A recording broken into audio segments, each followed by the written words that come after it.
हमने क्या था, नीच देख लिया था। अब हम पढ़ते हैं नीच बता दिया। फॉर एनी स्पीसीज नीच ऑलवेज डिफरेंट होती है, ये बता दिया था।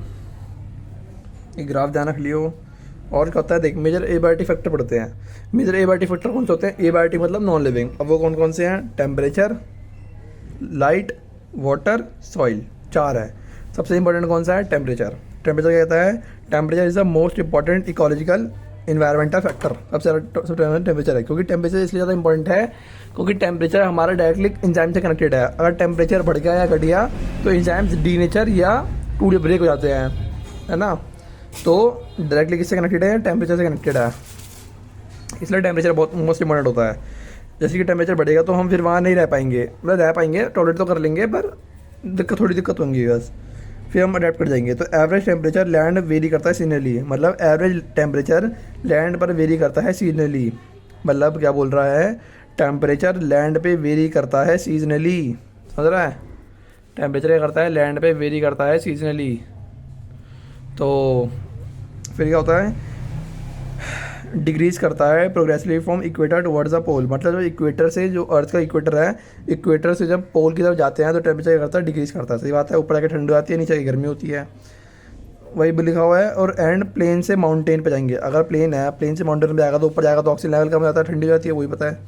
इट रेंजेस फ्रॉम सब zero level in polar areas. Polar areas में क्या होता है? जीरो से भी कम होता है। एंड हाई एल्टीट्यूड में कितना होता है? 50 डिग्री सेल्सियस से भी ज़्यादा होता है in tropical desert in summer. However unique habitat such as thermal spring and deep hydrothermal vents, जहाँ एवरेज टेम्परेचर 100 से भी ज़्यादा एक्सीड कर देता है। इन जनरल नॉलेज में मैंगो ट्रीज, अब जो ध्यान रखना है वो याद रखनी है, क्यों? क्या? Mango trees do not grow in temperate forest. और टेम्परेट फॉरेस्ट क्या थे? टेम्परेट कंट्रीज कौन सी थी? जर्मनी और कनाडा, जहाँ पे ठंड पड़ती है। टेम्परेट मतलब टेम्परेचर बढ़ना नहीं, टेम्परेट मतलब टेम्परेचर घटना। तो वहाँ पे क्या होता है? कनाडा, जर्मनी हो गया। तो वहाँ पे क्या होता है? मैंगो ग्रो नहीं करता है, मैंगो सिर्फ ट्रॉपिकल में ग्रो करता है। Snow leopards do not found in Kerala forest. अबे स्नो लेपर्ड नाम में ही स्नो है, तो स्नो है तो केरला में क्या करेगा इतनी गर्मी में? स्नो में ही रहेगा ना। और ट्यूना फिश, ट्यूना फिश भी कहते हैं rarely caught beyond tropical latitudes in the ocean. मतलब ट्यूना फिश मतलब ये देखो कहाँ मिलती है? ट्यूना फिश मिलती है तेरे को ट्रॉपिकल में मिलती है, बियॉन्ड ट्रॉपिकल नहीं मिलेगी। रेयरली कॉट बियॉन्ड ट्रॉपिकल मतलब टेम्परेट में नहीं मिलेगी। तो टेम्परेट में कौन कौन नहीं मिलेगा? मैंगो नहीं मिलेगा, टूना फिश नहीं मिलेगी। और टेम्परेट में कौन मिलेगा? स्नो लेपर्ड मिलेंगे। ठीक है, ये तीन ध्यान रखने हैं। फिर टेम्परेचर करता है, अफेक्ट करता है kinetics of enzyme and through the metabolic activity and physiological function of the organism घट जाता है। फ्यू ऑर्गेनिजम्स कैन टॉलरेट कर लेते हैं and thrive in wide range of temperature, उसे बोलते हैं यूरिथर्मल। अब यूरिथर्मल क्या होता है? देखिए यूरिथर्मल क्या होता है? यूरिथर्मल ये क्या होता है? यूरिथर्मल टॉलरेट कर लेते हैं, मतलब हम, जैसे कि हम हो गए, मैमल्स हो गए, tolerate wide range of temperature. हम क्या करते हैं? हम सर्दी में भी, पोलर एरियाज में भी रहते हैं, ग्रीनलैंड में भी रहते हैं, आइसलैंड में भी रहते हैं, इंडिया में भी रहते हैं, ऑस्ट्रेलिया में भी रहते हैं। तो हमने क्या रखा है? टेम्परेचर हम झील जाते हैं। But a vast majority of them क्या होता है? नैरो रेंज ऑफ टेम्परेचर होते हैं, जो सच ऑर्गेनिज्म को बोलते हैं स्टीनोथर्मल। मतलब क्या होता है? वो क्या करते हैं? Restrict to a narrow range of temperature. ये रिस्ट्रिक्टेड बहुत इंपॉर्टेंट वर्ड है, रिस्ट्रिक्टेड और वाइड रेंज। तो ये क्या होते हैं? ये क्या होते हैं? Restricted to a narrow range of temperature होते हैं, इन्हें बोलते हैं हम स्टीनोथर्मल। क्या बोलते हैं इन्हें? स्टीनोथर्मल। अब मैं से देखते हैं स्टीनोथर्मल, तो कैसे याद करेंगे? स्टीनोथर्मल मतलब एस से स्टीनोथर्मल, एस से स्ट्रिक्ट, मतलब स्ट्रिक्ट मतलब वही टेम्परेचर में रह सकते हैं। Strict to narrow range of temperature species specific होता है, जो टेम्परेचर एनवायरनमेंट का होगा वही एनिमल का हो जाएगा। बाहर 50 है तो इनका भी 50 हो जाएगा, इनका अगर -20 है तो एनवायरनमेंट का -20 है तो इनका भी -20 हो जाएगा। तो ये कौन से होते हैं? ये होते हैं तेरे कोल्ड ब्लडेड एनिमल्स। और वार्म ब्लडेड एनिमल्स कौन से होंगे तेरे? हम यूरिथर्मल। हम क्या कर लेते हैं? टॉलरेट कर लेते हैं वाइड रेंज ऑफ टेम्परेचर, मतलब वार्म ब्लडेड एनिमल्स, जैसे कि हम हो गए, मैमल्स हो गए। ठीक है, हम क्या करते हैं? कोल्ड और वार्म जगह दोनों रखते हैं। स्नो लेपर्ड का मैंने क्या बता दिया, ट्यूना फिश मैंने बता दिया, बता दिया। और ये क्या कहते हैं? मैंगो और tuna fish love India tropical, इसे ध्यान रख लियो। और स्नो लेपर्ड लव कोल्ड मतलब टेम्परेट, और ये लव ट्रॉपिकल। तो रहते कहाँ पे हैं ये देख लियो। फिर क्या बोल रहा है ये? स्टीनोथर्मल यूरिथर्मल बता दिया मैंने, यूरिथर्मल वार्म ब्लडेड और stenothermal cold blooded. Steno strict, steno strict, steno strict, strict temperature ही चाहिए उनको, स्ट्रिक्ट टेम्परेचर भी जा सकते हैं। फिर आता है हमारा सेकेंड मोस्ट इंपॉर्टेंट फैक्टर, कौन सा होता है? Water. Water is another the most important factor influencing in the life of organism. Life on earth originated in water, ये लाइन यहाँ लिखी हुई है एवोल्यूशन की। Life on earth originated in water, कहाँ से ओरिजिनेट हुई है? वाटर से। एंड अनसस्टेनेबल विदाउट वाटर, हम उसके बिना मर भी जाएंगे, अनसस्टेनेबल कर जाएंगे, सस्टेन नहीं कर पाएंगे। Its ability so limited in desert that only special adaptation make its possible for organism to live there. सही बात है। The productivity and distribution of plants only heavy dependent on water, सबसे important line है कि productivity and distribution of plants सबसे ज़्यादा depend किस पे करती है? टेम्परेचर पे, लाइट पे, सॉइल पे, इस पे वाटर पे करती है। Productivity and distribution of plants also heavily dependent on water. ठीक है। You might think that organism live in ocean, lakes, river should not face any water related problem. तो सोच रहा होगा कि जैसे कि ऑर्गेनिज्म जो वाटर लिविंग है वो वाटर में रहते तो उन्हें कोई दिक्कत नहीं होती, क्योंकि नहीं होती है उन्हें दिक्कत। But it's not true. For aquatic environments the quality, important line है, quality of water, chemical composition, pH becomes important. क्या होता है? Quality, chemical composition, pH becomes important आता है। सॉल्ट कंसनट्रेशन मेजर करते हैं सैलिनिटी में, और सैलिनिटी मेजर करते हैं पार्ट्स पर मिलियन में, पार्ट्स पर थाउजेंड में, सॉरी पार्ट्स पर थाउजेंड में, पीपीटी में। Is less than 5 in inland water. Inland water मतलब तेरा हो गया फ्रेश वाटर। वहाँ पे क्या होता है? फ्रेश वाटर में होती है सैलिनिटी, सॉल्ट कंसनट्रेशन 5 से भी कम होती है, पर सी में कितनी होती है? 30 से 35 होती है, इसलिए हम सी का पानी नहीं पी सकते हैं।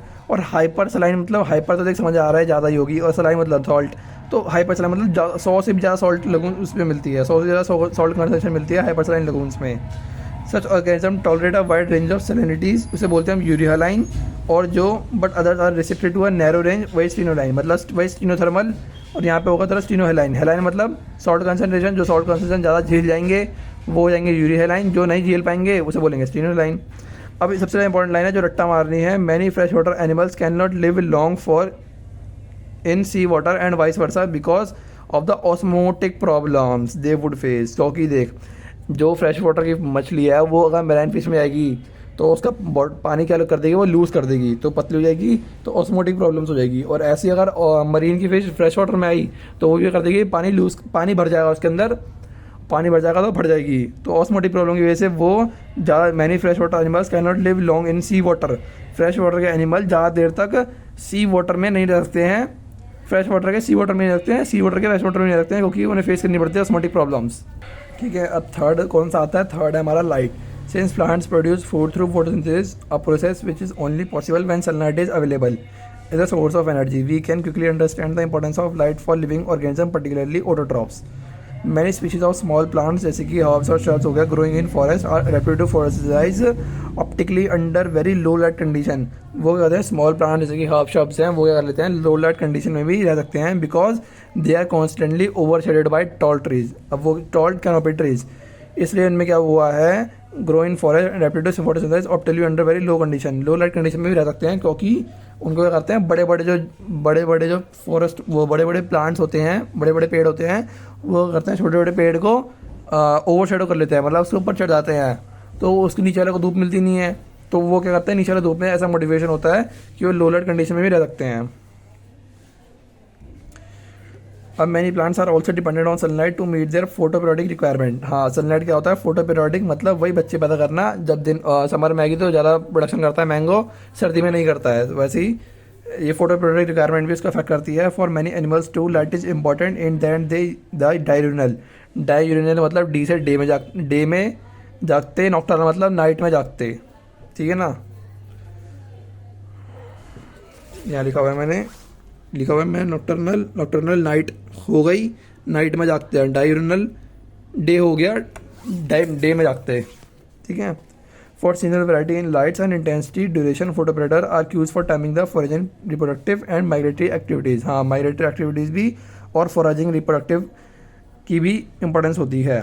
The availability of life on land closely link with that of temperature. Availability of light on land is link with temperature के साथ, क्योंकि लाइट से तो टेम्परेचर बढ़ता है, समझ रहा है। Since the sun is a source for both but deep 500 metre से भी ज़्यादा in ocean the environment is dark. Oceans के अंदर क्या होता है? एनवायरनमेंट डार्क रहता है, and its inhabitant and not aware of the existence of the crystal source of energy called sun. उन्हें अवेयर नहीं है कि ये क्रिस्टल सोर्स है सन, जो लड़ देता है। तो what van is a source of energy, तो इनका सोर्स ऑफ एनर्जी क्या होता है? हाइड्रोथर्मल वेंट्स होते हैं, ज्वालामुखी होती है नदी के अंदर, हाइड्रोथर्मल वेंट्स होते हैं जो कि धूप प्रोवाइड कर रहे होते हैं। सन तो वहाँ पहुँचता नहीं है धूपों में, तो हमारे हाइड्रोथर्मल वेंट्स होते हैं। अब बोल रहे थे spectral quality of solar radiation is also important for life. Spectral quality of solar radiation also important है फॉर लाइफ के लिए। The spectral quality of solar radiation is also important. मतलब स्पेक्ट्रल क्वालिटी मतलब विबग्योर। विबग्योर मतलब उसको हर एक intensity की light चाहिए होती है, पर ज़्यादा तो ब्लू रेड पे ही ग्रो करता है, पर उसको डिफरेंट वेवलेंथ चाहिए होती है कि ताकि वो मैक्सिमम ऑप्टिमाइज कर सके। Spectral quality of solar radiation is also important for life. UV component of the spectrum is harmful to many organism. हाँ, पर विबग्योर चाहिए, सिर्फ विजिबल लाइट की चाहिए हमें, पूरी की UV rays, x-ray, gamma rays, visible rays, हमें सिर्फ विजिबल रेज चाहिए, हमें यूवी रेज नहीं चाहिए। तो वो क्या होती है, इस हार्मफुल होती है। While not all the colour components of the visible spectrum are available for marine plants, जबकि सारे प्लांट्स के लिए विजिबल स्पेक्ट्रम नहीं होता है। Living at different depths on the ocean among the red green brown algae in the sea which is likely to be found in a deepest water, वो है deep sea red algae. अब इसको कैसे याद रखना है, organism present in deep part of ocean, वैसे तो आर्की बैक्टीरिया हो गया, और वैसे तो रूडिफाइसी हो गया, और इसमें देखा जाए तो because their pigment absorb different wavelength, तो CPR से रख लिया। CPR में क्लोरोफाइसी सबसे ऊपर मिलता है वाटर के अंदर, फिर फ्यूफाइसी, फिर रोडोफाइसी। रोडोफाइसी सबसे डी वाटर में मिला जाता है। तो क्वेश्चन आता है यहाँ पे पीवाई की पूछा कहता कि सबसे डी वाटर में कौन मिलता है, तो वो मिलता है रेड एल्गी। फिर आता है चौथा इंपॉर्टेंट है सॉइल। सॉइल के बारे में मुझे लगता है यहाँ क्वेश्चन आएगा। The nature and properties of soil in different place very, it is dependent on the climate पे होता है। सॉइल किस पे वेरी करता है, डिपेंड होता है क्लाइमेट पे, वेदरिंग प्रोसेस पे, जैसे कि वेदरिंग हुई है, पत्थर टूटे हैं, वेदरिंग प्रोसेस पे, वेदर सॉइल इज ट्रांसपोर्टेड और सेडिमेंट्री, या तो सॉइल ट्रांसपोर्ट कर सकते हैं वो वाली है, गीली मिट्टी है या सेडिमेंट्री है, हाउ सॉइल डेवलपमेंट अकड़, इन पर डिपेंड करता है कि सॉइल कैसा है। Various characteristics of soil such as soil composition, grain size and aggregation determine करते हैं percolation and water holding capacity. जैसे कि इसमें जो इस कंपोनेंट से बनाया है, soil composition, grain size and aggregation से, वो डिटरमाइन करते हैं percolation and water holding capacity of the soil. These characteristics along with the parameters such as pH, mineral composition and topography determine to a large extent the vegetation in any area. This in turn indicates the type of animals that can be supported. Similarly, in the aquatic environment, the sediment characteristics often determine the type of benthic animals can thrive there. Benthic animals मतलब जो बहुत deep में रहते हैं, benthic वाले मतलब जो deep में रहते हैं। तो similarly aquatic environment and sediment characteristics often determine करते हैं type of benthic animals can thrive there. Aquatic environment और सेडिमेंट कैरेक्टरिस्टिक्स डिपेंड करते हैं कि वो बेंथिक एनिमल्स कहाँ रहे, और बेंथिक एनिमल्स कहते हैं थोड़ी डीप में रहते हैं। अब आता है हमारा रिस्पॉन्स टू एबायोटिक फैक्टर, मतलब एबायोटिक का रिस्पॉन्स कैसा होता है ऑन ऑर्गेनिज्म पे, समझ रहा है। तो क्या होता है इसके अंदर देखते हैं, ये सब तो बेकार लिखा हुआ है। अब क्या होता है रिस्पॉन्स टू एबायोटिक फैक्टर, ये सब तो बेकार लिखा हुआ है, यहाँ से पढ़ना है। Many species would have evolved a relatively constant internal environment within the body, environment that permits all biochemical reaction and physiological function to proceed maximum efficiency and thus enhance the overall fitness of the species। सही बात है, हमने क्या करा है, हमारे के अंदर हम रेगुलेट कर सकते हैं अपना बॉडी टेम्परेचर, जिससे क्या होता है हमारा हम ऑप्टिमली काम कर सकते हैं, मैक्सिमम फिटनेस, मैक्सिमम एफिशिएंसी से काम कर सकते हैं। This constituency for example could be in terms of optical temperature and optimum concentration of body fluid.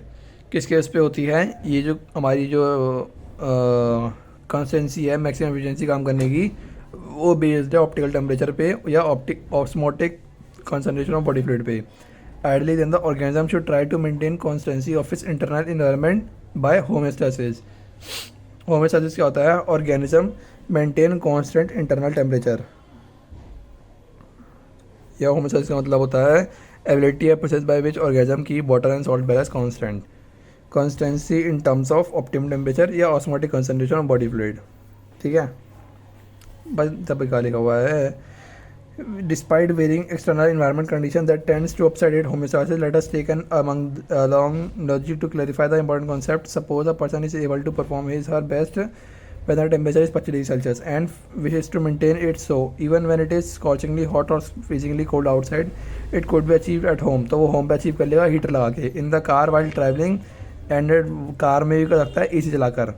अगर बाहर कम ज़्यादा हो जाए तो वो एसी चला लेगा, अगर ज़्यादा हो जाए तो वो क्या कर लेगा, एसी चला लेगा, और कम हो जाए तो वो हीटर कर लेगा। तो मतलब वो अपना क्या करना चाहता है, इंटरनल कांस्टेंट मेंटेन करना चाहता है 37 डिग्री सेल्सियस, ताकि वो मैक्सिमम काम कर सकें।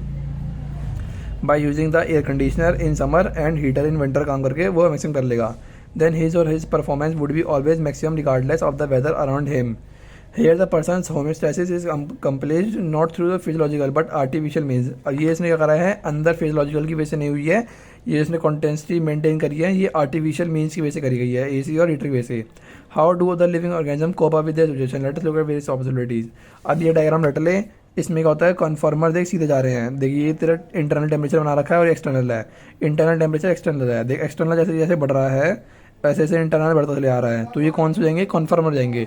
यहाँ पे देख एक्सटर्नल लेवल बढ़ चुका है, इंटरनल लेवल, तो जैसे जैसे बाहर का एनवायरनमेंट होता जाता है वैसे अंदर वालों का होता जाता है, तो वो कौन होते हैं, कन्फर्मर्स होते हैं। कन्फर्मर्स चेंज कर लेते हैं, एक्सटर्नल टेम्परेचर इंटरनल टेम्परेचर बढ़ा तो वो ही बढ़ गया। पर रेगुलेटर क्या होते हैं, उनका क्या होता है, कांस्टेंट रहता है, एक्सटर्नल लेवल देख बढ़ता जा रहा है बढ़ता जा रहा है बढ़ता जा रहा है, पर वो क्या है, इंटरनल लेवल पे 37 डिग्री सेल्सियस पे कांस्टेंट बने रखे हैं, तो ये कौन होगा, रेगुलेटर। अब एक होते हैं पार्शियल रेगुलेटर, जो क्या करते हैं कुछ टेम्परेचर पे तो मेंटेन कर लेते हैं, बाहर लेवल का अंदर लेवल है, पर जब बहुत ज़्यादा बढ़ जाता है तो फिर मेंटेन नहीं कर पाते हैं। वो कौन होते हैं, तेरी डेजर्ट लिजार्ड होती है, जो क्या करते हैं फिर सन इन बास कर लेती है, या हाइट जो आती है हाइट्स इन शैडो, वो होती है तेरी डेजर्ट लिजार्ड, जो क्या करती है पार्शियल रेगुलेटर होती है, कुछ टेम्परेचर तो कर सकती है, फिर वो बाद में क्या करते हैं वो कर लेती है, तो ये तीनों रेटे होने चाहिए। पार्शियल रेगुलेटर मुड़ जाता है, रेगुलेटर कांस्टेंट रहता है, और कन्फर्मर चेंज विद एक्सटर्नल टेम्परेचर, ठीक है।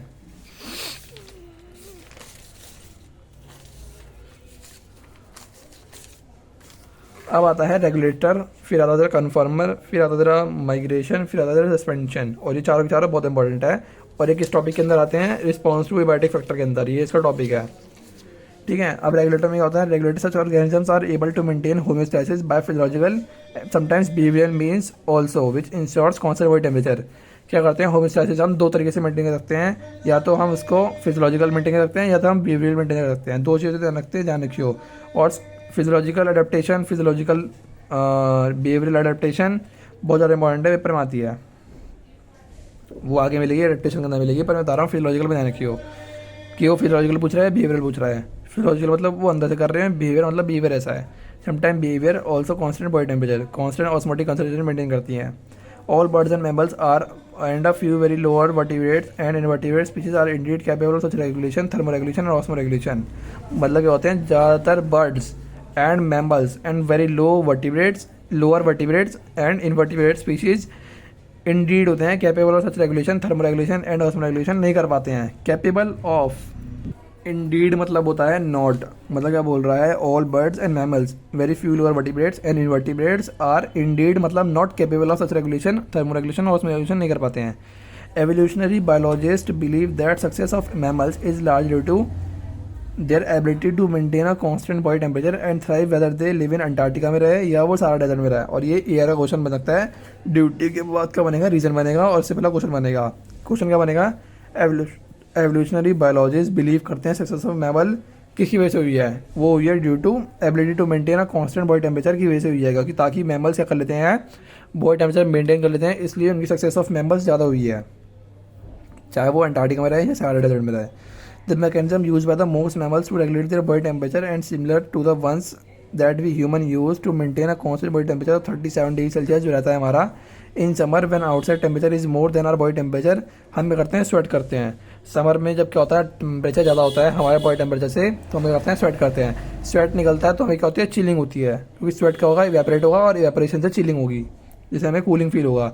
Then resulting in evaporated cooling, similar to what happens with a desert cooler in operation, brings down the body temperature in winter. When the temperature is much lower than 37 degree Celsius, we start shivering. Winter में हम shivering करते हैं और summer में हम cooling करते हैं। Winter में हम शिवरिंग करेंगे तो हम करेंगे, और शिवरिंग करेंगे तो हमारी क्या होगी, बॉडी से हीट प्रोड्यूस होगी। A kind of exercise which produce heat. एक शिवर क्या है, एक काइंड ऑफ एक्सरसाइज है विच प्रोड्यूस करती है हीट को। शिवर क्या है, एक काइंड ऑफ एक्सरसाइज है which produce heat and raise the body temperature.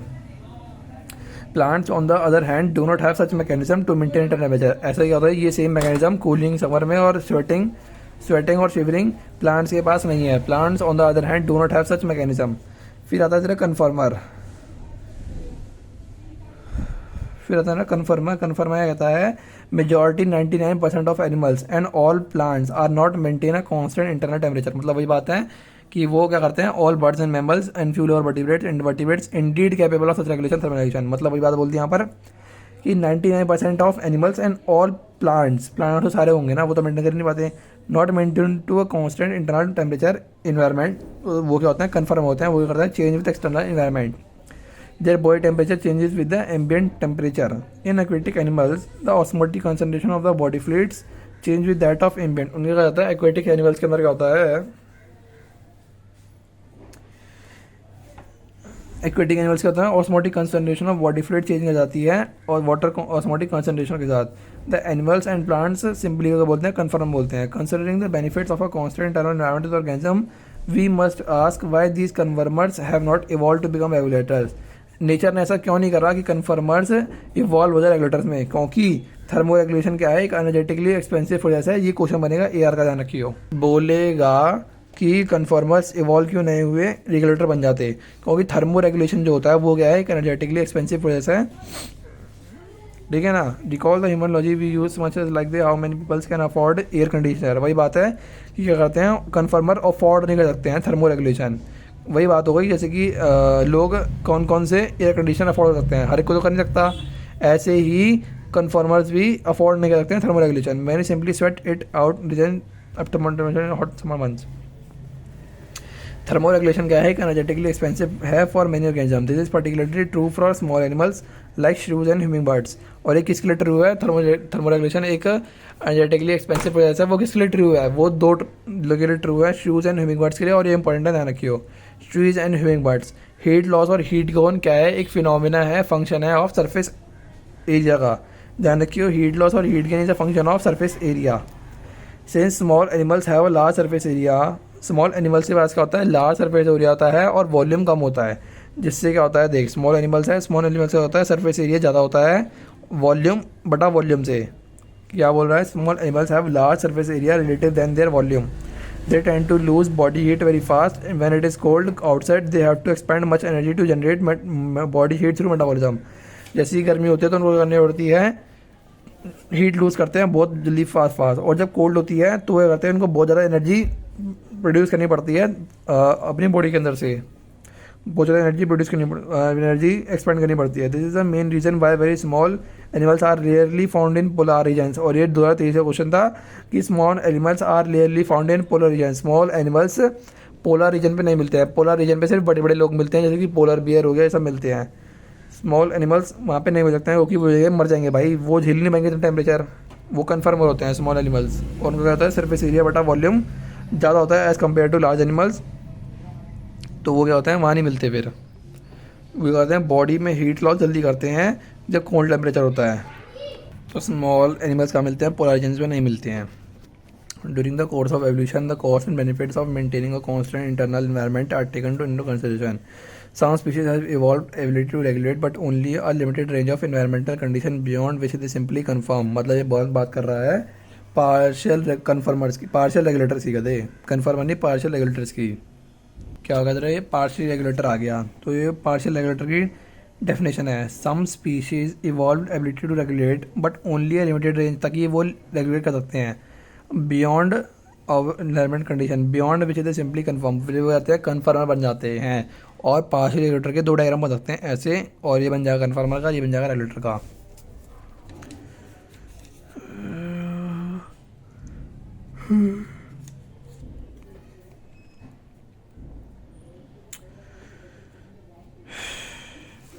अब आता है हमारा तीसरा, माइग्रेट। माइग्रेट सबसे ज़्यादा इंपॉर्टेंट आ जाता है, क्योंकि इसमें कोलोराडो नेशनल पार्क है।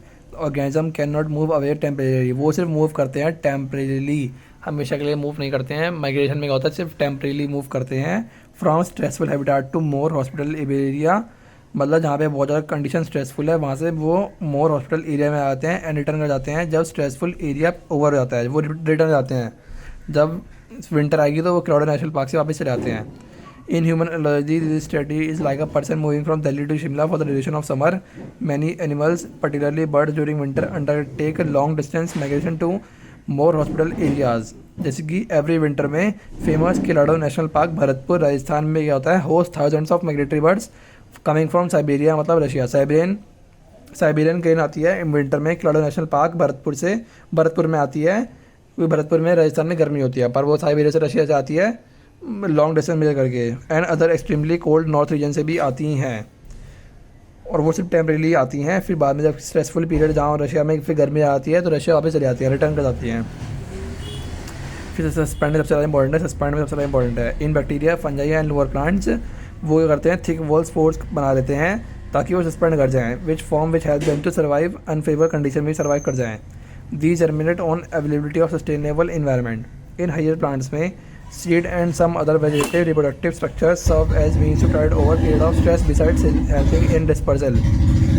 इन हायर प्लांट्स सीड्स के अंदर and other vegetative reproductive structures के अंदर क्या होता है, स्टेट ऑफ डोरमेंसी में चले आते हैं। वो क्या करते हैं, सीड्स क्या करते हैं, स्टेट ऑफ डोरमेंसी में चले आते हैं। वो क्या करते हैं, अपनी रिड्यूस कर लेते हैं metabolic activity is and going into a state of dormancy. Reduce कर लेते हैं मेटाबॉलिक एक्टिविटी और वो क्या करते हैं, वो चले आते थे स्टेट ऑफ डोरमेंसी में। They germinate to form new plants under favorable moisture and temperature condition. They do so by reducing their metabolic activity and going into a state of dormancy. In animals, the organism, if unable to migrate, might avoid the stress by escaping in time. In animals, organism, if unable to migrate, might avoid stress by escaping in time. हाँ, अगर क्या करते हैं, अगर वो migrate नहीं करते हैं, इफ़ अनेबल टू माइग्रेट, तो वो करते हैं अवॉइड करते हैं स्ट्रेस को बाय एस्केपिंग इन टाइम। वो करते हैं एस्केप कर जाते हैं। जैसे कि एग्जांपल है बियर का, बियर करता है गुफा में चले जाता है, गुफा में वहाँ पे करता है हाइबरनेशन करता है। Bears go into hibernation during winter में, क्योंकि बाहर क्या होता है, सर्दी होती है, इसलिए क्या होता है वो गुफा में चला जाता है गर्मियों में, मतलब वो क्या करता है हाइबरनेशन कर देता है। और हाइबरनेशन उसको कैसे याद रखेंगे, देख हाइबरनेशन मतलब विंटर स्लीप, एस्टिवेशन में एस आ रहा है, एस मतलब समर स्लीप, ठीक है ना। फिर क्या होता है जो एस और क्या होता है escape, example of escaping time, तो एग्जांपल इसका है एस्केपिंग टाइप का एग्जांपल दियो, वो है तेरा बियर वाला। सम स्नेल्स एंड फिश करते हैं एस्टिवेशन में जाते हैं, एस्टिवेशन एस मतलब summer sleep, to avoid summer related problems जैसे कि हीट और डेसिकेशन से बच सके, इसलिए क्या करते हैं फिश और स्नेल्स क्या जाते हैं समर स्लीप चलाती है। अंडर अनफेवरेबल कंडीशन जैसे कि जू प्लैंक्टन जो बहुत ज़्यादा इंपॉर्टेंट है, zooplankton species in lakes and ponds are able to enter diapause stage, a stage of suspend development. वो करता है अपना डेवलपमेंट ही रोक देता है, कौन, जूस प्लैंक्टन। और जू प्लैंक्टन किसे खाता है, फाइटोप्लैंक्टन को। और स्मॉल फिशेज किसे खाती हैं, जू प्लैंक्टन को। और जू प्लैंक्टन किसे खाता है, फाइटोप्लैंक्टन को। जू प्लैंक्टन में करता है डायपॉज में लाता है, a state of suspend development. अब आता है ज़रा अडेप्टेशन, और अडेप्टेशन बहुत ज़्यादा इंपॉर्टेंट है। While considering the various alternatives available to organisms for coping with extremes in their environment, we have seen that some are able to respond through certain physiological adjustment while others behave weirdly migratorily temporarily। मतलब दो तरह का adaptation होता है, एक होता है physiologically, एक होता है behaviorally, और बायोकेमिकल भी होता है। To a less stressful habitat, these responsibles are also actually their adaptation ही होती हैं वो भी। So we can say that adaptation is an attribute of the organism, morphological, physiological and behavioral, that enable the organism to survive and reproduce in its habitat। ये क्या है, adaptation की definition हो गई, ओरिजिनलिटी होनी चाहिए। adaptation क्या है, is any attribute of organism, या तो morphologically या physiologically या behaviorally enable करे organism को ताकि वो survive कर सके और reproduce कर सके अपने habitat के अंदर। अब ये बोल रहे हैं many adaptation evolve over a long evolutionary time and genetically fix हो चुकी हैं। जैसे कि कोई अडेप्टेशन हुई है जो क्या हुई हैं वो जेनेटिकली फिक्स हो चुकी हैं। मतलब जैसे कि न्यूजीलैंड वाले अगर अफ्रीका में चले आए या अमेरिका वाले अफ्रीका में चले आएँ तो 10 जनरेशन बाद वो भी क्या जाएंगे, काले जाएंगे गोरे से, तो क्या जाएंगे many adaptation long evolutionary time के लॉन्ग टाइम के लिए, जैसे कि 10 जनरेशन बाद, लॉन्ग टाइम ही तो है, तो वो जाते हैं जेनेटिकली फिक्स हो जाती है, ठीक है ना। ये लिखा हुआ है जेनेटिकली फिक्स हो जाती है यानी अडेप्टेशन, और अडेप्टेशन की डेफिनेशन भी लिखी हुई है, ठीक है ना। अब ये बोल रहा है genetically phase in absence of external source of water. हाँ, जब वाटर नहीं होता है तो क्या करता है, कंगारू रैट क्या करता है, कंगारू रैट एक नॉर्थ अमेरिकन का डेजर्ट है, नॉर्थ अमेरिका डेजर्ट से कंगारू रैट आया हुआ है, नॉर्थ अमेरिका डेजर्ट से, साउथ अमेरिका कर देगा, गलत जाएगा, नॉर्थ अमेरिका से आया हुआ है। हाँ, जैसे कि क्या है, कंगारू रैट है नॉर्थ अमेरिका डेजर्ट का, कैपेबल करता है और meeting all it's water requirement. जब वाटर कमी होती है तो वाटर रिक्वायरमेंट कैसे करता है, इंटरनल फैट ऑक्सीडेशन करता है, फैट का ऑक्सीडेशन करके करता है, वाटर प्रोड्यूस करता है, इन विच वाटर क्या होता है, बाय प्रोडक्ट निकलता है जब वो फैट का ऑक्सीडेशन करता है। और ऑल्सो करता है एबिलिटी टू कंसनट्रेट, यूरिन को क्या कर लेता है, कंसनट्रेट कर लेता है। मतलब यूरिन को कैसे निकालता है, यूरिन में एकदम सॉलिड से निकालता है, सॉलिड जैसा यूरिन कैसे निकालता है, सॉलिड जैसा निकालता है, जिसमें क्या होता है यूरिन से पानी खींच लेता है, so that minimum volume of water is to remove excreted products. फिर ये होती है अडेप्टेशन इन डेजर्ट्स में है, और ये भी क्या है, एक फिजियोलॉजिकल अडेप्टेशन है, और बहुत ज़्यादा इंपॉर्टेंट है फिजियोलॉजिकल एडेप्टेशन इन डेजर्ट में कंगारू राइट होता है, नॉर्थ अमेरिका इंटरफेक्सेशन और कॉन्सेंट्रेटेड यूरिन। अब आती है प्लांट्स के अंदर, many desert plants have thick critical, क्या करते हैं एडेप्टेशन इन प्लांट्स में कर लेते हैं thick critical on leave surface बना लेते हैं, एक हो गई, and have their stomata arrange कर लेते हैं डिप पिट्स में, संकन स्टोमाटा कर लेते हैं to minimize water loss through transpiration. They have also a special photosynthetic pathway जिसे बोलते हैं हम कैम, बहुत ज़्यादा इंपॉर्टेंट है कैम। कैम क्या करता है, एक फिजियोलॉजिकल एडेप्टेशन है इन प्लांट्स के अंदर, और ये क्या है तेरी दैट इनेबल्स करती है stomata to remove close during day. मतलब कैम में क्या होता है, स्टोमाटा क्लोज होता है ड्यूरिंग डे में ताकि इवेपोरेशन ना हो, फोटोसिंथेसिस नहीं होती है। तो कैम में क्या होता है, स्टोमाटा दिन में क्लोज है भाई, वैसे क्या होता है नॉर्मल में स्टोमाटा दिन में ओपन रहता है, पर कैम के अंदर उल्टा है, कैम में स्टोमाटा डे में क्लोज है। और कैम को कैसे रखेंगे, कैम एक बियर है और बियर की दुकान हमेशा रात में खुलती है, तो रात में खुलती है तो दिन में क्या रहेगी, बंद रहती है, तो दिन में बंद रहता है, स्टोमाटा डे में क्लोज रहता है। उल्टा है, ध्यान रखिए यहाँ पे उल्टा है। फिर एक होता है ओपनचिया, एक प्लांट से जो मॉर्फोलॉजी में पढ़ा था, इसमें क्या होते हैं नो लीव्स होती हैं और रिड्यूस आती हैं स्पाइन्स के अंदर, और फोटोसिंथेसिस करते हैं ये फ्लेटम स्टेम्स के थ्रू, ठीक है ना, ये लिखा हुआ है यहाँ पे। अब फिजियोलॉजिकल अडेप्टेशन के बाद आता है mammals from colder climates generally have shorter ears होते हैं और limbs to minimize heat loss. Shimla वालों के जो रहते हैं, शिमला में क्या होते हैं, मैमल्स के होते हैं, कान छोटे छोटे होते हैं और लिम्स भी छोटे छोटे होते हैं, शॉर्टर ईयर्स होते हैं और लिम्स भी छोटे छोटे होते हैं to minimize heat loss, colder जहाँ पे जो कोल्डर जगह में रहते हैं। और इसे बोलते हैं हम एलन रूल। एलन रूल क्या होता है, एलन रूल होता है तेरा एलन रूल होता है limbs and ears are shorter in colder areas to minimize heat loss. एक बर्गमैन रूल भी होता है, इसमें क्या होता है बॉडी साइज बिग होता है, पर वो हमारे सिलेबस में नहीं है, हमारे सिलेबस में एलन रूल। और एलन रूल का एग्जांपल है पोलर सील्स, और जो कि 2021 के PYQ में आया था। एलन रूल का एग्जांपल बताओ, वो है तेरा polar seals. In the polar seals aquatic mammals like seals have a thick layer of flat blubber होती है बिलो देयर स्किन, जो क्या करते हैं इंसुलेटर का तरह काम करती है और बयंसी प्रोवाइड करती है और reduce loss of body heat भी करती है, ठीक है। अबे बोल रहा है सम ऑर्गेनिज्म पोजेस करते हैं adaptation that are physiologically adaptation. अब फिजियोलॉजिकल एडेप्टेशन आ चुका है यहाँ पर, ये तो फिजियोलॉजिकल एडेप्टेशन है, ये बायोकेमिकल एडेप्टेशन है और ये बिहेवियरल एडेप्टेशन है, ठीक है ना। तो ये बोल रहा है फिजियोलॉजिकल एडेप्टेशन में physiological adaptation allow to respond quickly to a stressful habitat. If you had ever been high altitude place 350 Rohtang pass near Manali Leh you must have experience what is called altitude sickness. तुम्हें feel होती है जब तुम रोहतांग पास मनाली में जाते हो। It symptom includes करते हैं नोजिया, फटीग और नियर हार्ट पाल्पिटेशन फील होता है। ये क्यों होता है, बिकॉज लो एटमॉस्फेरिक प्रेशर होता है हाई एल्टीट्यूड्स पे, body does not get enough oxygen नहीं मिल पाती है, but gradually you get assimilated and stop experience altitude sickness. But थोड़ी देर के अंदर क्या होता है, फिर तुम वहाँ पे नॉर्मल हो जाते हो, वहाँ पे क्या होता है स्टॉप एक्सपीरियंस करने लग जाते हो, फिर एल्टीट्यूड सिकनेस नहीं होता है। How did your body solve this problem. अब ये बॉडी ने कैसे करा कि ग्रेजुअली हम धीरे धीरे हम कॉप अप कर जाते हैं। ये हमारी बॉडी करती है बाय लो ऑक्सीजन एबिलिटी, हमारी बॉडी को ऑक्सीजन एबिलिटी कम कराती है, इंक्रीज करती है red blood cell production, RBC का प्रोडक्शन बढ़ाते हैं ताकि आरबीसी ज़्यादा बने, जिससे क्या हो ब्लड सर्कुलेशन ज़्यादा हो और ऑक्सीजन की अवेलेबिलिटी कम करती है, ध्यान रखियो, हाई नहीं करती है। हाई कर देगी, हाई तो है ही नहीं वहाँ पे। अब एल्टीट्यूड सिकनेस में जहाँ तू जा रहा है वहाँ पे तो ऑक्सीजन ही नहीं है ना, तो वहाँ तो लो ही ऑक्सीजन रहेगी ना, हाई कैसे रहेगी। वो लो ऑक्सीजन इसे करते हैं कि आरबीसी अगर ऑक्सीजन बाइंड कर जाएगा तो वो ऑक्सीमोग्लोबिन बना लेगा, पर ये हमें क्या करना है, हमें तो आरबीसी ज़्यादा बनाने हैं ताकि वो ब्लड में ज़्यादा घूम सके। तो ऑक्सी हीमोग्लोबिन का रिटर्न करती है, डिक्रीज करती है बाइंडिंग ऑफ ऑक्सी हीमोग्लोबिन को ऑक्सीजन से O2 बाइंड कम करे ताकि आरबीसी प्रोडक्शन ज़्यादा बढ़े, और डिक्रीज करती है binding immunity of haemoglobin and increase करती है ब्रीथिंग रेट। डिक्रीज करती है ताकि आरबीसी ज़्यादा बने और इंक्रीज करती है ब्रीथिंग रेट को। Many tribes live in high altitude of Himalaya find out normally have a high red blood cell count for total hemoglobin than people live in the plains। सही बात है, उनमें क्या होता है पहाड़ों पे रहते हैं, उनमें क्या होता है रेड ब्लड सेल ज़्यादा होते हैं। In most animals, a metabolic reaction and hence all the physiological function proceed optimally in a narrow temperature range. In humans, it is 37 degree Celsius, but there are microbes archaea bacteria जो कि hot spring में रहते हैं, deep sea sulphur vents में रहते हैं, exceed 100 degree Celsius, और ये क्या है एक फिजियोलॉजिकल एडेप्टेशन ही है। फिर होते थे मैनी फिश जो कि एग्जांपल है बायोकेमिकल एडेप्टेशन का। बायोकेमिकल एडेप्टेशन का एग्जांपल है सील्स, पोलर सील्स एग्जांपल है इसका। बायोलॉजिकल एडेप्टेशन का एग्जांपल क्या है, पोलर सील्स, ठीक है, ध्यान रखियो। और 2021 में पैगी में आया था।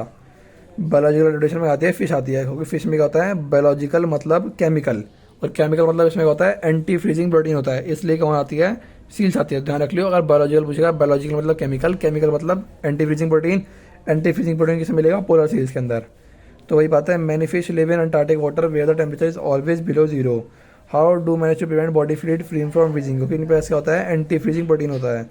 A large variety of marine invertebrates and fish live in great depth in ocean where the present could be short times normal temperatures से ज़्यादा होता है। इनमें क्या होता है, स्पेशल एंजाइम्स पाया जाता है, उसका नाम है TMAO, tri methyl amine oxide. Organism living in such extreme environment such fascinating energy तो बायोकेमिकल एडेप्टेशन। तो बायोकेमिकल एडेप्टेशन का एग्जांपल कौन सा हो गया, मैनी इन्वर्टिब्रेट्स एंड फिश जो लिव रहती हैं डेप्थ के अंदर, ये कौन सा है, बायोकेमिकल एडेप्टेशन का एग्जांपल है 2021 का जो पैगी में आया था। अब आता है बिहेवियरल एडेप्टेशन। बिहेवियर पढ़ लिया, बायोकेमिकल हो गया तो ना, और ये हो गया फिजियोलॉजिकल, और पीछे पड़ा था फिजियोलॉजिकल एडेप्टेशन। अब बिहेवियरल एडेप्टेशन में होता है, behavioural adaptation responses to cope up with variation in the environment, जैसे कि डेजर्ट डिजार्ट। और डेजर्ट डिजार्ट क्या करती है, बिहेवियरल एडेप्टेशन करती है। ये कैसे करती है, बिहेवियरल एडेप्टेशन लैक करती है physiologically ability that mammals have to deal with the high temperature. इसमें क्या होते हैं, फिजियोलॉजिकली एबिलिटी नहीं होती है, जैसे कि टेम्परेचर हाई बढ़ता है, तो जो मैन में जो पावर होती है वो डेजर्ट डिजार्ट में नहीं होती है कि बॉडी टेम्परेचर मेंटेन कर सके। तो क्या करती है ये, बट मैनेज टू कीप कर लेती है body temperature fairly constant, but manage कर लेती है, मैच कर लेती है to keep fairly constant by behavioural means.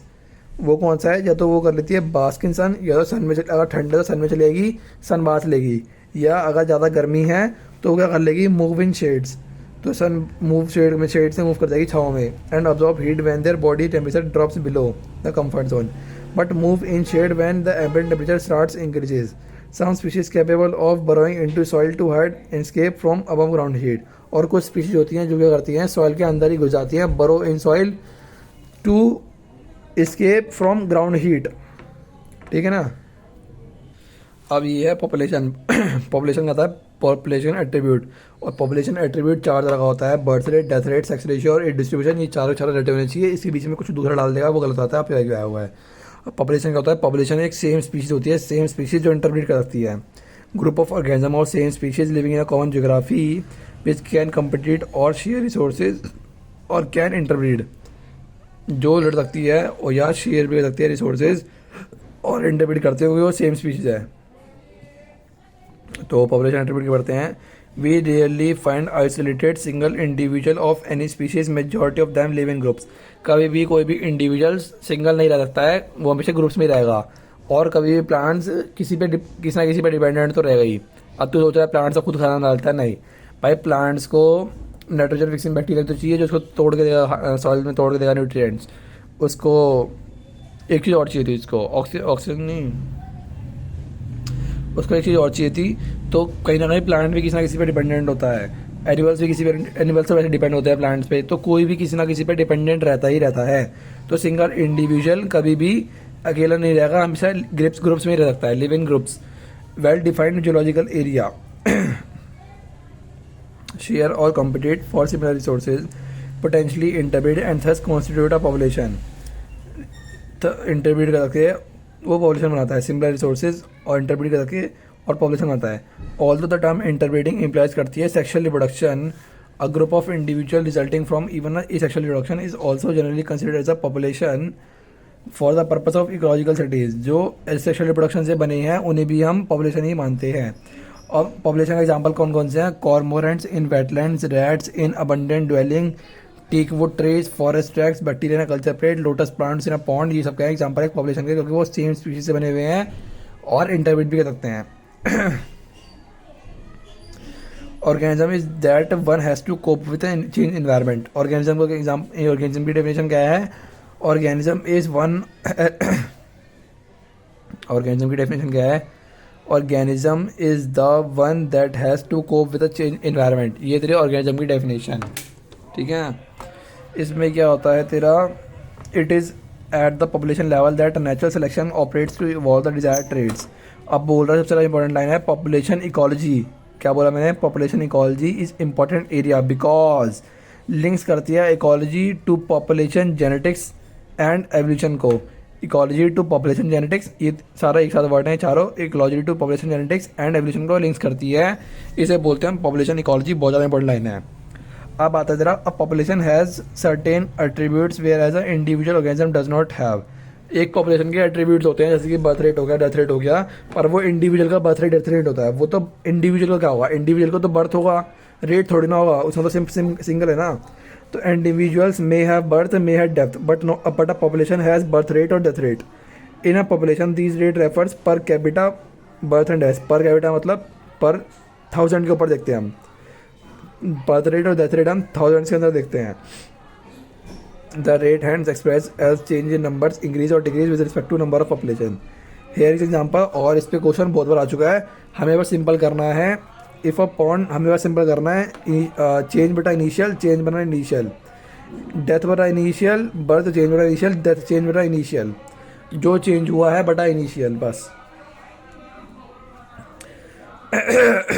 If a pond there was 20 lotus plant थे last year and through reproduction 8 new plants आ गए, तो चेंज कितने का हुआ है, 8 का हुआ है। और कितने में हुआ है, इनिशियल कितने थे, 20 थे, तो 8 बटा 20 करते कितना आ जाएगा, 0.4 आ जाएगा, वही से 8 बटा 20 का रखा है, ठीक है ना। ऑफस्प्रिंग पर लोटस पर ईयर बनेंगे। If 4 individuals in laboratory population 40 डूट flights की मर गई, 40 में से 4 मर गई, तो चेंज कितने का आया, 4 का आया। और मरी कितनी, किस में से मरी, इनिशियल कितनी थी, 40 थी, उसमें 4 मर गई, तो 4 बटा 40 करेंगे तो कितना आएगा, 0.1 आएगा। तो वही लिखा है 4 बटा 40 कितना आएगा, 0.1 आएगा। तो हमें क्या करना है, डेथ बटा इनिशियल करना है, मतलब चेंज बटा इनिशियल या चेंज बटा इनिशियल बर्थ के अंदर, बर्थ चेंज बटा इनिशियल, डेथ चेंज बटा इनिशियल करना है, ठीक है ना। अब हमारा आता है थर्ड क्या है, other attribute characteristics of population, क्या है, सेक्स रेशियो। सेक्स रेशियो एक कैरेक्टरिस्टिक प्रॉपर्टी है पॉपुलेशन एट्रीब्यूट की, ठीक है ना, ध्यान रखियो। एन इंडिविजुअल इज इधर अ मेल और female but a population has a sex ratio. 60% of the population are females and 40% of males. अब population in a given time अब आता है फोर्थ हमारा age distribution, compose of individuals of different ages if the age competition percent individuals of a given area और age group is plotted for the population, the result structuring is called an age pyramid. Age pyramid हम बनाते हैं for human population. The age pyramid generally show age distribution of males and females in a diagram. The shape of pyramid reflect करता है growth status of population, whether या तो वो growing कर रही है या स्टेबल है, डिक्लाइनिंग है। अब देखिए बहुत ज़्यादा इंपॉर्टेंट है, देखिए ये जरा प्री रिप्रोडक्टिव, ये जरा रिप्रोडक्टिव और ये पोस्ट रिप्रोडक्टिव। प्री रिप्रोडक्टिव मतलब बच्चे, रिप्रोडक्टिव मतलब जो बच्चे पैदा कर सकते हैं, पोस्ट जो बाद में जो रिप्रोडक्टिव बच्चे पैदा नहीं कर सकते। तो पॉपुलेशन एक्सपेंड कब करेगी, जब प्री रिप्रोडक्टिव ज़्यादा होंगे, फिर रिप्रोडक्टिव होंगे, फिर ये होगा ऐसा ग्राफ बन रहा होगा ट्राइंगल जैसा। तो ये होगी जैसे पुअर लेस डेवलप कंट्री होगी, पॉपुलेशन बढ़ेगी, और ट्राइंगुलर और पिरामिड शेप भी बोलते हैं इसको। इसमें क्या होता है, ब्रॉड बेस रिप्रेजेंट एक्सपेंडिंग वाला। अब बोलेगा ब्रॉड बेस किसका होता है, तो हमें बताना पड़ेगा ब्रॉड बेस होता है जरा एक्सपेंडिंग का, ध्यान रखियो। और इसमें क्या होता है जरा, स्टेबल के अंदर प्री रिप्रोडक्टिव और पोस्ट रिप्रोडक्टिव सेम होते हैं, ध्यान रखियो। तो reproductive and pre reproductive same है, जबकि इसमें प्री रिप्रोडक्टिव लार्जर है रिप्रोडक्टिव से। और ब्रॉड बेस ध्यान रखियो, पॉपुलेशन बढ़ेगी, ट्रायंगल एक्सपेंडिंग ध्यान रखियो, स्टेबल और डिक्लाइनिंग ध्यान रखियो। तो इसमें क्या है, बराबर है, पर इसमें क्या है, प्री रिप्रोडक्टिव कम है, फिर रिप्रोडक्टिव ज़्यादा है, फिर वो कम हो गया, तो ये तो हो गया डिक्लाइनिंग। और ये क्या है, हाईली डेवलप कंट्री है। इसमें क्या हो गया, बच्चे के पास क्या है, पेरेंट्स हैव नो चाइल्ड। और इसमें क्या है, पेरेंट जितने पेरेंट्स हैं उतने ही क्या हो रहे हैं, उतने ही जितने ही पेरेंट्स हैं उतने ही बच्चे बन रहे हैं, ठीक है ना। तो ये क्या है, स्टेबल कंट्री है, ठीक है ना। Rate express change in numbers with respect to member of population increase और decrease refers to per capita birth और death. The size of population tells us a lot about its status in the habitat, ठीक है ना। ये हो गया, ये ध्यान रखिए वाला गुरु। फिर आता है हमारा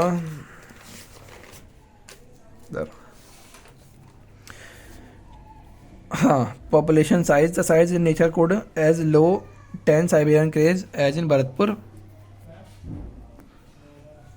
वेटलैंड्स। अब क्या होता है इसके अंदर, इसमें क्या होता है जरा, पॉपुलेशन साइज से होती है 10 से कम भी हो सकती है, साइबेरियन क्रेज है भरतपुर वेटलैंड के अंदर, या मिलियंस के अंदर भी जा सकती है, क्लाइडोमोनास इन पॉन्ड्स। और पॉपुलेशन साइज को ये कहते हैं टेक्निकली पॉपुलेशन डेंसिटी कहते हैं। पहला पॉपुलेशन साइज और पॉपुलेशन डेंसिटी एक ही बात है, और इसको एन से डिनोट करते हैं। और need not necessary to be measured in number only. और कभी अगर पॉपुलेशन को गिनना है तो सिर्फ नंबर्स में नहीं गिन सकते हैं, और भी तरीके हैं, जैसे कि biomass, percent cover, relative density और इंटरकाउंट भी है। और अगर तुम काउंट करोगे तो बेस्ट मेथड होगा, तुम एग्जैक्ट नंबर बता पाओगे अगर तुमने काउंट करा है, पर वो क्या होता है टाइम कंज्यूमिंग होता है, और क्या होता है टाइम कंज्यूमिंग होता है। तो हम क्या करते हैं दूसरे मेथड अपनाते हैं। Although total number is generally the most appropriate measure of a population density, it is in some cases either meaningless or difficult to determine. In an area 200 Parthenium plants है, but only a single huge banyan tree है with a large canopy, stating that population density of banyan is low. जिसमें क्या होता है banyan की density क्या है, low है. So to that of Parthenium amounts. To understanding the enormous role of the banyan in the community in such cases, percent covers और biomass हम करते हैं। इसमें क्या होता है, हम अगर अलग अलग स्पीशीज है तो बायोमास लेंगे, सेम स्पीशीज है तो काउंट नंबर। व्हेन कंपेयरिंग करते हैं बायोमास या परसेंटेज कवर में, जब कंपेयर करते हैं लार्ज को स्मॉल स्पीशीज से, और total number counting not possible, time consuming होता है। तो जब हमें ये करना होता है बायोमास और परसेंटेज कवर कब करते हैं हम, जब हमें कंपेयरिंग करनी होती है लार्ज एंड स्मॉल स्पीशीज को। Is a more meaningful project in a population size. Total number is again not an easily adoptable measure in a population, is huge counting is impossible और very time consuming. If you have a dense laboratory culture impossible a bacteria in a petri dish. तो bacteria in petri dish को गिनना है तो हम कैसे करेंगे, relative density अपनाएंगे, रिलेटिव डेंसिटी अपनाएंगे।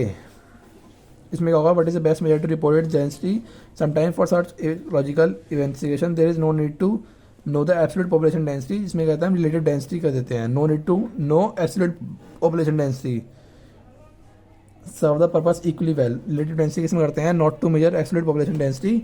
बैक्टीरिया में कॉलोनीज काउंट कर लेते हैं, और फिश में कैसे करते हैं, फिश में number of fish caught per trap good enough measure to total population density in the lake। इसमें क्या होता है, जैसे कि एक लेक है, उसके लेक के 4 हिस्से कर लिए। अब 4 हिस्से में से एक हिस्से में से 10 मछली पकड़ी गई, तो 10 को 4 हिस्से से मल्टीप्लाई कर दिया 40, तो 40 मछली होंगी इसके अंदर पूरे पॉइंट के अंदर। ऐसे हम काउंट कर लेते हैं, ठीक है। इसे बोलते हैं रिलेटिव डेंसिटी। इससे कब मेजर करते हैं, बैक्टीरिया के अंदर, फिश के अंदर। फिर आता था थर्ड, इनडायरेक्टली काउंट कर लेते हैं। इनडायरेक्टली में कैसे काउंट करते हैं, विदाउट एक्चुअली काउंटिंग और सीइंग देम। उसे देखते नहीं हैं और काउंट भी नहीं करते हैं। जैसे कि एग्जांपल है टाइगर सेंसस का, जो करता है बेस्ड ऑन पग मार्क्स और फीकल पैलेट्स। उसकी हम टट्टी देख लेते हैं, टट्टी कितनी तरह की रखी हैं, और पग मार्क्स देख लेते हैं। जैसे टाइगर क्या करता है, दिन में पानी पीने जाता है तालाब के पास, तो तालाब पे जाएगा तो गीली मिट्टी रहेगी, और गीले फिर से पैर के निशान समझेंगे, तो पैर के निशान देख लेते हैं उसके अंदर कि पग मार्क कैसा है, उससे पता कर लेते हैं कितने होंगे टाइगर। अलग अलग पग मार्क होगा ना। अब फर्स्ट फेल हो जाए, फर्स्ट बेटर से बेटर कौन सा होगा, काउंट नंबर कर सकते हो, कर लो, वो टाइम कंज्यूमिंग होता है। फिर से बायोमास, फिर रिलेटिव डेंसिटी, फिर इंडायरेक्ट काउंट। इंडायरेक्ट काउंट में तो भाई बहुत कभी पता चल पाएगा कि कितने बंदे हैं, अब क्या ही पता पग मार्क्स तुम मैच कर पाओ ना कर पाओ, ठीक है ना। अब आता है पॉपुलेशन ग्रोथ, और population growth affected by competition, resources और रिड्यूस वेदर। अब एक लाइन आती है कि size of population for any species is not static. Static नहीं है, हमेशा बढ़ती है या घटती है। कभी भी किसी कंट्री की पॉपुलेशन स्टैटिक तो नहीं रह सकती है, तो वही ध्यान रखना है कि वो स्टैटिक तो नहीं होती है बिल्कुल भी। It's keep changing with time depending on various factor, जैसे कि फूड अवेलेबिलिटी, प्रेडेशन और adverse weather. In fact, it is in these changes in population that gives some idea what is happening to the population, whether it is flourishing or declining कर रही है। अब बोल रहे हैं नेटेलिटी। नेटेलिटी मतलब होता है बर्थ रेट, मोर्टेलिटी मतलब होता है डेथ रेट, इमिग्रेशन मतलब कितने लोग आए, इमिग्रेशन लोग मतलब कितने गए। इमिग्रेशन मतलब आई से इनकमिंग, और इमिग्रेशन से एग्जिट कितने लोग करें। नेटेलिटी से बर्थ रेट, जिसे बी से रिप्रेजेंट करते हैं, और मोर्टेलिटी को डेथ से, और डी से रिप्रेजेंट करते हैं मोर्टेलिटी को। और नेटेलिटी और इमिग्रेशन, मोर्टेलिटी मतलब बर्थ भी, जन्मा भी हैं और आए भी हैं, तो पॉपुलेशन तो इंक्रीज करेंगे। मोर्टेलिटी मतलब मर गए और चले भी गए, तो इंक्रीज करेंगे पॉपुलेशन को। नेटेलिटी नेफर्स टू द, और इमिग्रेशन की एज इट इज डायरेक्शन पूरी ये दी थी 2022 में। Is a number of individual of same species that have come into a same habitat from elsewhere during the time period under consideration. ये होता है immigration, ठीक है। अब आता है इसकी ये डायग्राम, और ये डायग्राम हटाना चाहिए। नेटेलिटी और ये प्लस प्लस होते हैं, और ये दोनों क्या होते हैं, माइनस होते हैं। ये पॉपुलेशन डेंसिटी में बढ़ाते हैं, प्लस प्लस करते हैं, और ये दोनों करते हैं पॉपुलेशन डेंसिटी घटाते हैं, माइनस माइनस करते हैं। और इसकी एक ये है, so as the population density at time T, since density at time T plus 1 is N T plus 1 N T plus B plus I minus D plus E. तो बी प्लस आई होना चाहिए, माइनस डी प्लस ई होना चाहिए, ठीक है ना। अब under normal condition birth and death are most important factor. Normal condition में तो जैसे बर्थ ज़्यादा होगा या डेथ ज़्यादा होगी, वही डिपेंड करता है कि वो पॉपुलेशन बढ़ेगी या घटेगी। But influencing population density. The other two factor assuming importance only under special condition. For जैसे कि एक और हो गया फिर अंडर नॉर्मल कंडीशन में तो बर्थ और डेथ इंपॉर्टेंट होता है, पर न्यूली कॉलोनाइज या न्यूली हैबिटाट में या न्यू प्लेस पे बीइंग जो कॉलोनाइज हुई है, नई नई जो जगह बनी है, उसमें क्या होता है, इमिग्रेशन इंपॉर्टेंट होता है। जैसे कि अगर तो उसमें बर्थ रेट अगर देखता है, अगर बर्थ रेट देखेगा तो 1 से 2 होंगे, 2 से 3 होंगे, 3 से 4 होंगे, तो उसमें बहुत टाइम लग जाएगा। इमिग्रेशन एक ही बार में 100 आ गए, एक ही बार में 200 आ गए, तो वो ज़्यादा इंपॉर्टेंट होता है न्यू प्लेस में। जैसे कि नोएडा सिटी है, तो नोएडा सिटी में बच्चों तो पैदा बहुत देर में टाइम हो जाएंगे बच्चे, बर्थ रेट तो बहुत कम बेटा करेगा। इमिग्रेशन ज़्यादा इंपॉर्टेंट होता है कि बाहर से लोग आ जाए। इमिग्रेशन तो new habitat is just colonise. Immigration most contribute more significantly to population growth than birth rate. Birth rate से ज़्यादा इमिग्रेशन इंपॉर्टेंट होता है। अब आता है तेरा एक्सपोनेंशियल ग्रोथ। एक्सपोनेंशियल ग्रोथ में होता है, एक्सपोनेंशियल ग्रोथ कब होती है, अनलिमिटेड कंडीशन का होता है unlimited growth. Resources food and space availability is obviously essential for the impedient growth of a population ideally when resources in the habitat are unlimited हो, तो each species क्या करेगी, ability to realize fully innate potential to grow in number as Darwin observed while developing the theory of natural selection। Darwin ने क्या करी थी, theory of natural selection, पता है हमें। then the population grow in exponentially और geometric growth।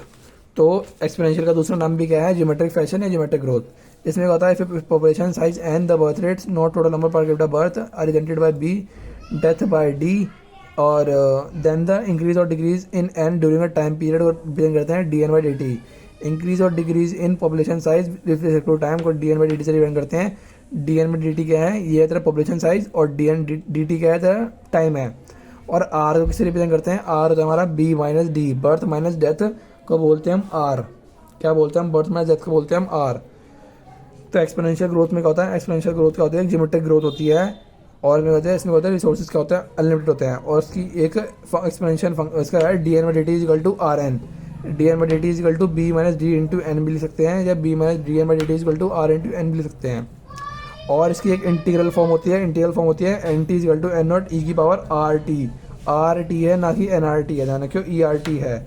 और इसमें क्या होता है, ई का रिप्रेजेंट करता है base of natural logarithm represent करता है, जो कितना होता है 2.7। E is the base of natural logarithm.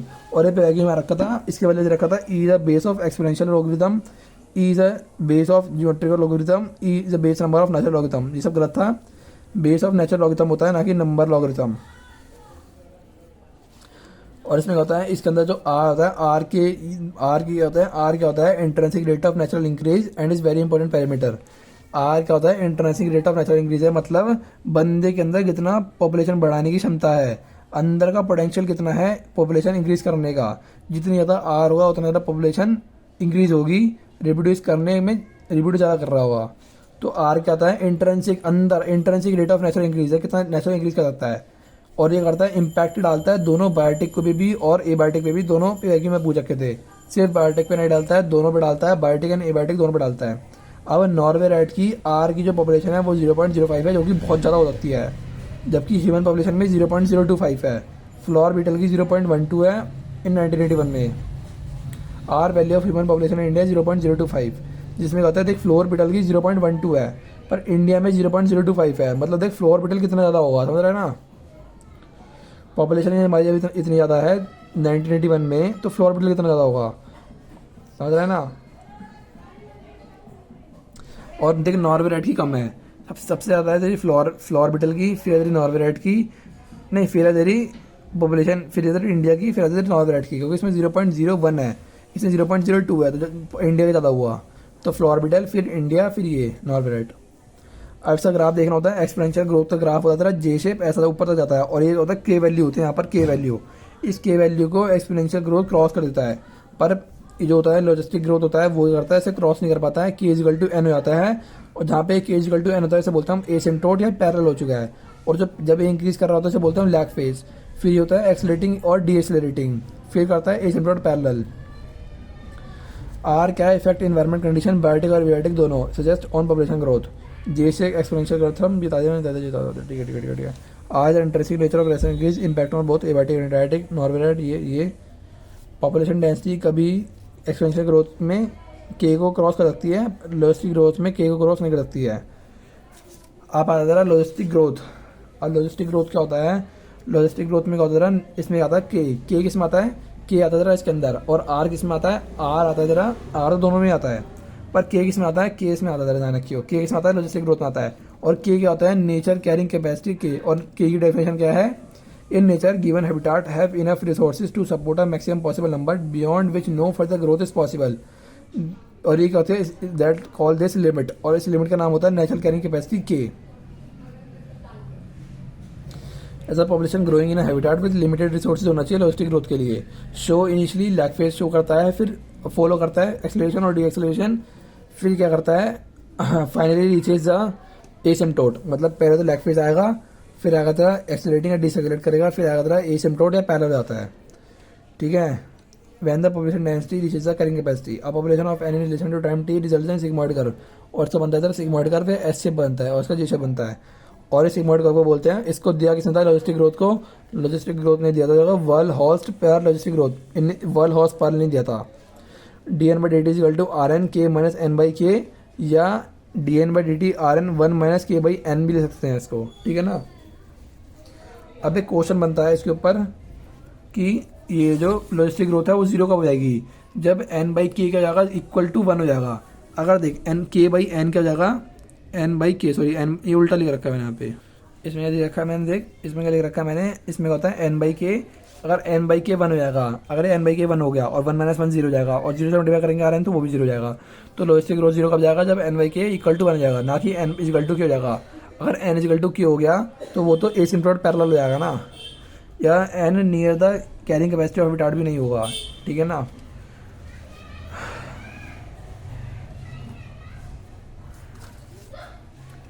और क्या है, कैरिंग कैपेसिटी है, डिपेंड करता है साइज ऑफ ऑर्गेनिज्म पे, साइज ऑफ इकोसिस्टम में, लाइफ स्पैन के अंदर।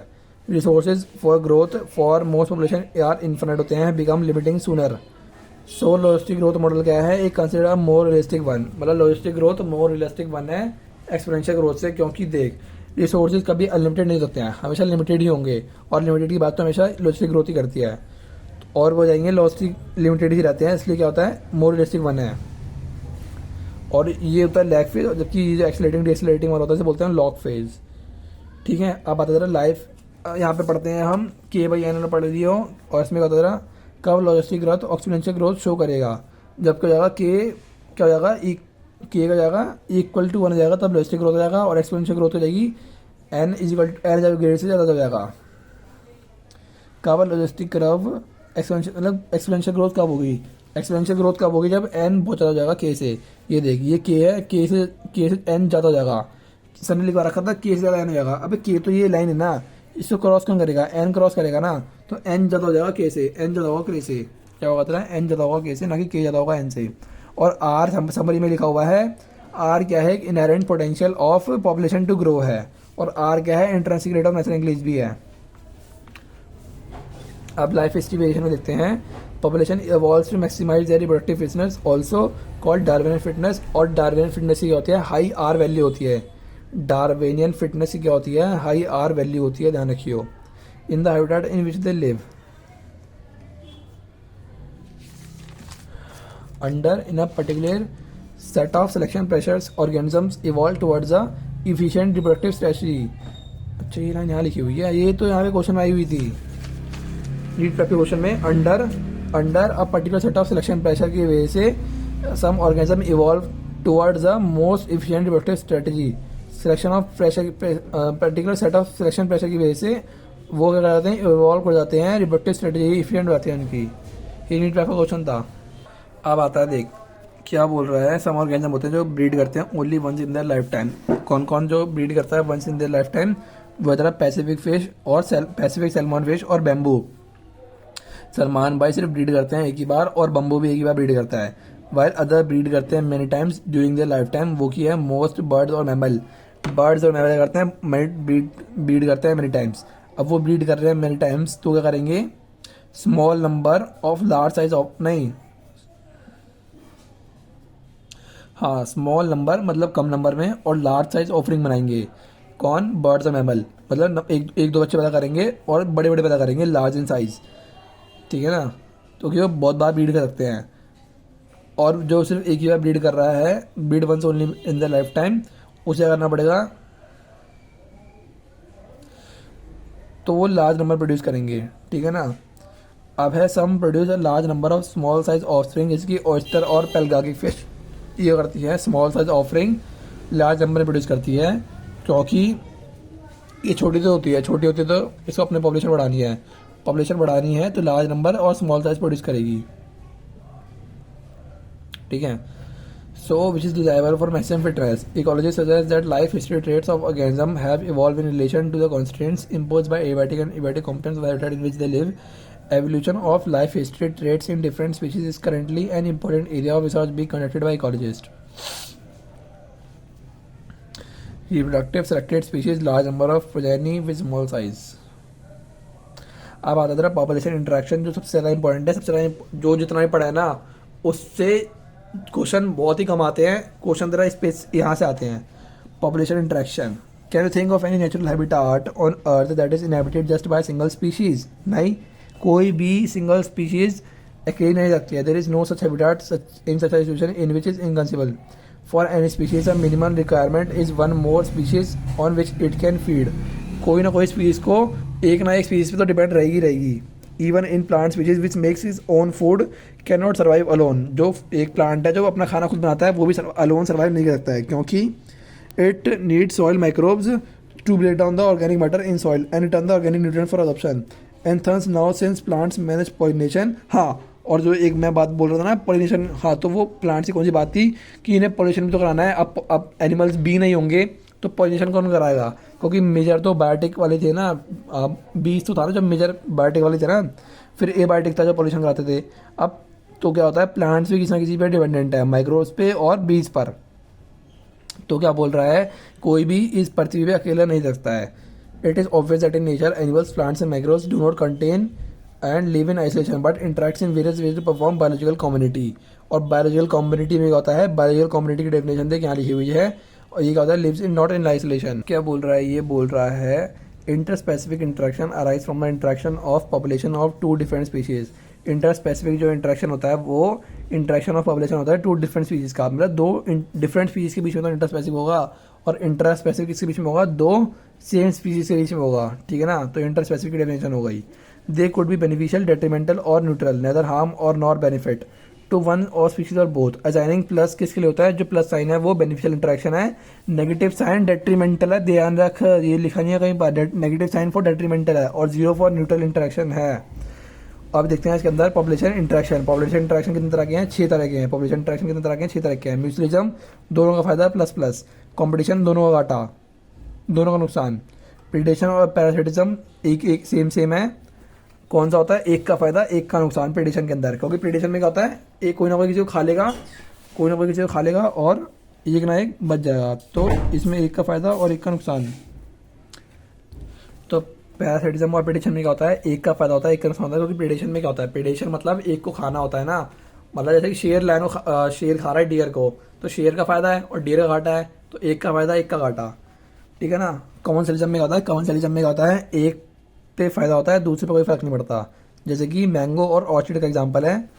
एमेंशियलिज्म में क्या होता है, एमेंशियलिज्म में क्या होता है, एक का घाटा होता है दूसरे पे कोई फर्क नहीं पड़ता, इसमें तेरा घाटा मेरा कुछ नहीं आता, एमेंशियलिज्म है।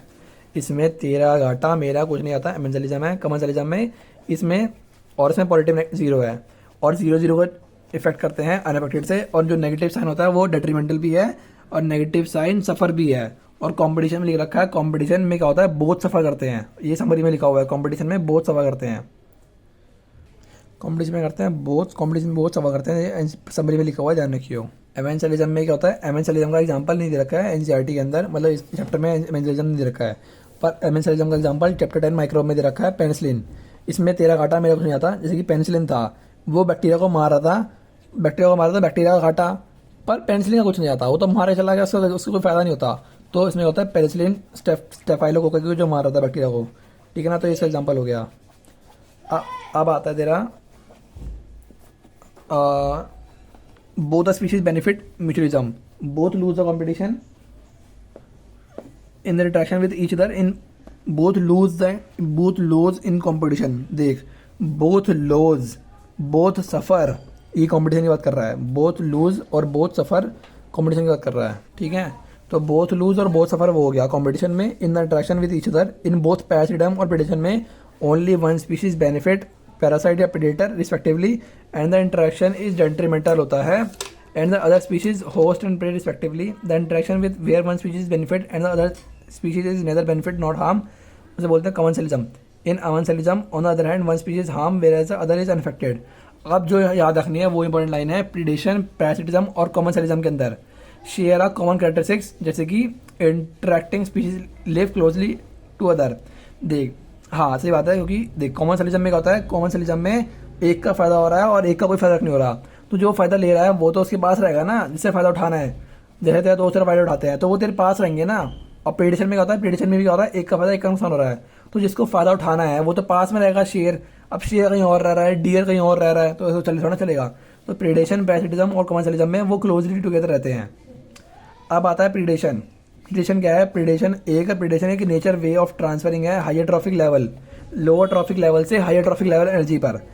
क्या बोला मैंने, लोअर में नहीं है, लोअर से हायर है। Predation is the nature way of transferring lower to higher trophic levels is energy fixed plants. जैसे कि प्रीडेशन में क्या होता है, प्लांट्स को हर्बीवोर्स खाते हैं, हर्बीवोर्स को हम खाते हैं, तो ये प्रीडेशन ही तो है, ये प्रीडेशन ही तो है भाई। प्रीडेशन क्या होता है, प्रीडेशन मतलब खाना, तो हम प्लांट्स को खा रहे हैं, हमें वो खा रहा है, ऐसी प्रेडेशन होता है। तो क्या होता है, एक ये नेचर वे ऑफ ट्रांसफरिंग है। फिर क्या हो रहा है, is energy fix by plants. When we think of predation and prey most probably it is a tiger and deer readily come to our mind, but a sparrow eating any seed is no less a predator. अगर तुम्हें predator सोचना होता है तो तुम predator से सोचते हो कि वो डियर और लाइन होगा, पर ऐसा नहीं होता। Sparrow eating any seed is no less a predator, वो भी एक प्रेडेटर होती है। Also, animals eating plants are categorized separately as herbivores. They are in broad ecological context not very different from predators. जैसे कि herbivores होते हैं, वो भी होते हैं predator ही होते हैं, और they are in broad ecological context not very different from predator, वो predator से different नहीं होते हैं। Besides acting as प्रेडेटर का काम क्या होता है, इंपॉर्टेंट रोल है प्रेडेटर का कंडक्टर ऑफ एनर्जी ट्रांसफर, मतलब वही बात है, nature way of transferring energy to higher of travels, मतलब एनर्जी ट्रांसफर करता है प्रेडेशन। और अदर इंपॉर्टेंट रोल्स हैं, जैसे कि प्रे पॉपुलेशन अंडर कंट्रोल, जैसे कि प्रे पॉपुलेशन कंट्रोल में रखता है, बहुत इंपॉर्टेंट लाइन है। जैसे कि but for predators prey species could achieve very high population density and could cause ecosystem instability. When certain exotic species are introduced into a geographical area, become invasive, start spreading fast because the invaded land does not have its natural predation. क्या था, उसका natural predator नहीं होता है, ध्यान रखिए। और natural predator की वजह से वो ग्रो कर जाती है, वो स्प्रेड फास्ट कर जाती है, क्योंकि इसका क्या होता है, नेचुरल प्रेडेटर नहीं होता है ये, बिकॉज एयर का क्वेश्चन बनता है। तो क्या था इसके लिए इंपॉर्टेंट लाइन क्या है कि इसका नेचुरल प्रेडेटर नहीं था, बिकॉज क्या था, नेचुरल प्रेडेटर नहीं था। और PYQ है। अब वैसे एग्जाम्पल क्या है, पिकली पियर कैक्टस थी जो इंट्रोड्यूस करी गई थी ऑस्ट्रेलिया में अर्ली 1920 में, जिसने हैवॉक कॉज कर दिया था, आतंक मचा दिया था, by spreading rapidly into billions of hectare of rangeland. Finally invasive cactus brought under control only after cactus feeding predator a moth from its natural habitat.